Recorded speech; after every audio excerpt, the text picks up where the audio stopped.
Chelsea Marcus here, registered dietitian nutritionist with JTA Wellness. Today we're going to make a really fast and easy recipe, garden quinoa patties. And I love this recipe because it spruces up my meatless Monday meals and it's incredibly versatile. It could be the main star of your dish or it could be a complete snack as well. In these patties, we've got 3 veggies we're going to start with. That's your carrots, your zucchini, and your onion. You're going to need about 1/4 cup of each, and they should be minced. So what I recommend doing is chop them up and then throw them in your food processor to make it really easy. So about 1/4 cup, and you're looking for about that consistency of each veggie. Next, you're going to chop up some parsley. You need about 1 tablespoon worth, or you can go for the dried kind, either way. But I do recommend doing a little bit more. That way at the very end, your kids can have fun decorating and garnishing it. You'll also need about 1/2 tablespoon of minced garlic, or about 2 cloves worth if you want to go the fresh route. These veggies can also be switched up for whatever you like. So if you want to go bell pepper, green onion, or spinach, beautiful. That's the beauty of these bites. Make them what you would love. All right, so once you get your veggies chopped and minced, then it's time to mix. You're gonna start with about 3 eggs beaten.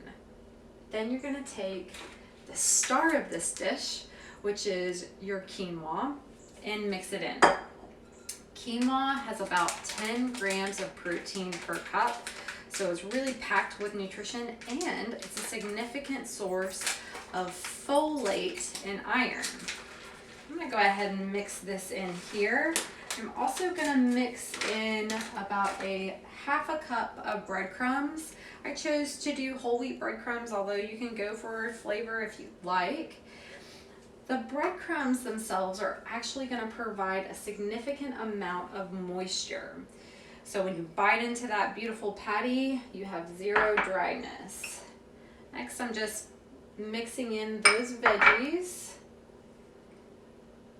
And to add a little bit more flavor, we're gonna go with about 1/4 cup of Parmesan, a tablespoon of parsley, and garlic. And to add a little bit more flavor, I'm gonna add about 1/4 teaspoon of lemon pepper with 1/2 teaspoon of salt. Mine's already mixed in, but you can separate that out. And then we're gonna mix. You can do so many different flavors with this dish. It doesn't necessarily have to stick with this. If you wanna go Asian style, you can do ginger, you can do sesame seeds and soy. If you want to do more of an Italian dish, you can do rosemary, basil, thyme, oregano. And if you're vegan, you can also use a plant-based alternative for the eggs. And you can sub out the Parmesan for another 1/4 cup of breadcrumbs instead. So I'm going to give this about a minute to rest so those breadcrumbs can soak up all that moisture and work its magic. Next, we are going to form our 2-inch patties. If the mixture is too wet, you can always add a little bit more breadcrumb, or if it's too dry, just a little bit of water. That'll do it. So what we're looking for is about like that. It's about 2 inches with that thickness. Make sure your pan is heated up with a tablespoon of oil on it. Let's go put them on, see how they do. You are looking for a wonderful sizzle to come off of these. And when you get them nice and browned on both sides, they are ready to go. Here are those beautiful garden quinoa patties. You can add your favorite sauce to this.